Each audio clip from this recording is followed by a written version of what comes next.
Hello guys, welcome to GP education classes. तो आज का हमारा क्वेश्चन होगा भारतीय संसद से, यानी कि इंडियन पार्लियामेंट में जिससे जितने भी ऑब्जेक्टिव क्वेश्चन बन सकते थे मैंने कुछ बनाया है, और आप लोग इनसे अपना अपना क्यूज लगाएंगे कि आप कहाँ तक इसमें सही बना सकते हैं।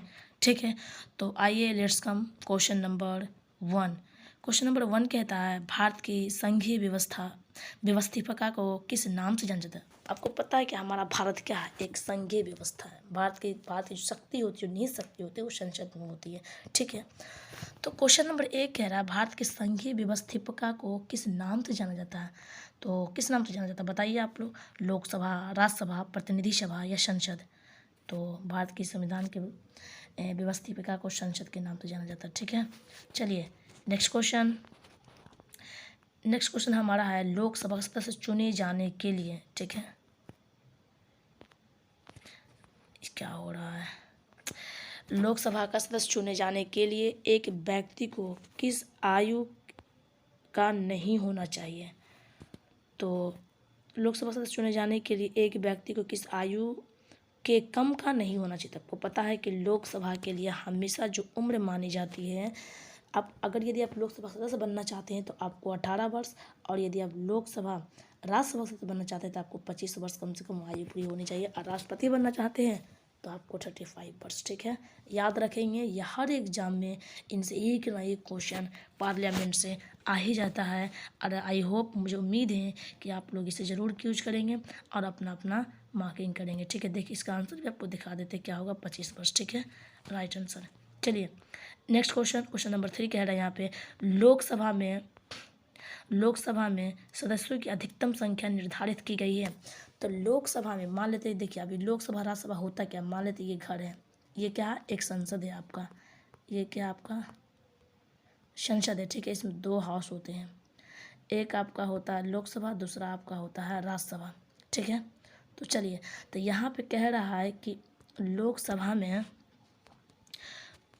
लोकसभा सदस्यों की न्यूनतम निर्धारित संख्या क्या होती है। तो लोकसभा में सदस्यों की निर्धारित संख्या जो होती है आपको, वो 545 होती है। और यही हिसाब से पूछे कि राज्यसभा में संख्या निर्धारित की गई है, तो वैसे तो लोकसभा में 550 होती है, लेकिन जो निर्वाचित सदस्य होते हैं वो 545 होते हैं। और राज्यसभा में की बात करेगी तो आपको उसमें हो जाएगा आपको 245। ये भी क्वेश्चन आपको आ सकता है। ठीक है, ध्यान से पढ़ेंगे आप। चलिए क्वेश्चन नंबर 4, वर्तमान लोकसभा में प्रत्येक राज्य के लिए स्थानों का आवंटन निर्धारित है कब से। मतलब कि कितने के राज्यसभा में कितने के सदस्य हो सकते हैं, इसके लिए जो आवंटन निर्धारित किसकी जनगणना पे। तो आप सबको पता है कि 1971 की जनगणना हमारा आधार वर्ष माना जाता है और इसी पर निकाला जाता है। ठीक है, चलिए इसका आंसर से भी हम आपको दिखा देते हैं। ठीक है, बिल्कुल सही है, 1971 की जनगणना पे। नेक्स्ट क्वेश्चन, लोकसभा में केंद्र शासित प्रदेश का अधिकतम प्रतिनिधित्व कितना हो सकता है। तो केंद्र शासित प्रदेश का जो अधिकतम प्रतिनिधित्व होता है वो कितना हो सकता है बताइए आप लोग। 15, 20, 25, 30 क्या हो सकता है बताइए। चलिए इसका आंसर से हम आपको दिखा देते हैं। इसका आंसर आपको हो सकता है कि केंद्र शासित प्रदेश के लिए अधिकतम संख्या मात्र 20 ही होते, से ज़्यादा नहीं हो सकता। ठीक है, चलिए नेक्स्ट क्वेश्चन, भारतीय संसद में निम्न में से कौन शामिल नहीं है। तो भारत संसद में क्या है, आपको पता है कि एक तो आपका हो गया पहला लोकसभा, और आपको हो गया राज्यसभा जो उसके अंग होते हैं, और तीसरा आपको हो जाएगा राष्ट्रपति। तीसरा क्या हो जाएगा आपका, राष्ट्रपति। चलिए ये चीज़ आपको नजर आ रही है, लोकसभा, राज्यसभा, राष्ट्रपति। देखिए ऑप्शन में कहाँ है, लोकसभा, राज्यसभा, प्रधानमंत्री तो होगा नहीं, 1 नंबर क्वेश्चन तो वैसे ही कट गया, ये तो होगा नहीं। 2 नंबर तो होगा नहीं। तीसरा आपको कह रहा है लोकसभा के अध्यक्ष एवं लोकसभा, ये भी नहीं होगा। राष्ट्रपति एवं दोनों सदन, बिल्कुल राष्ट्रपति और लोकसभा और राज्यसभा, ऑप्शन नंबर 3 ये आपका आंसर सोचा। चलिए आंसर भी आप देख लीजिए एक बार, है ना, बिल्कुल सही है। चलिए हम आते हैं क्वेश्चन पे, राष्ट्रपति। राष्ट्रपति कौन होता है, संसद का हिस्सा नहीं होता है, तो बिल्कुल गलत। संसद का हिस्सा होता है।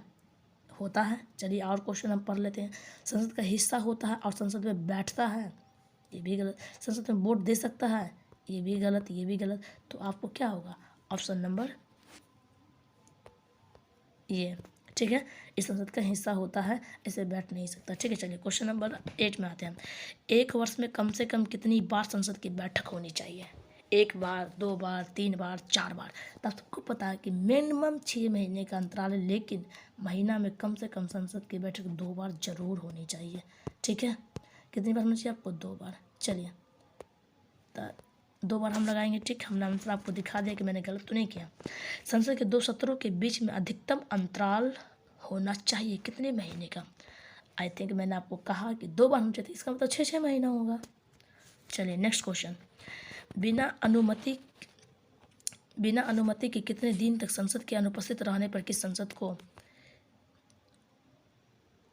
अयोग्य घोषित किया जा सकता है? तो आपको पता है, यदि कोई भी संसद के व्यक्ति बिना अनुमति के यदि संसद के गायब है तो उसको उसके स्पीकर के द्वारा 60 दिन के लिए उसे अयोग्य घोषित किया जा सकता है।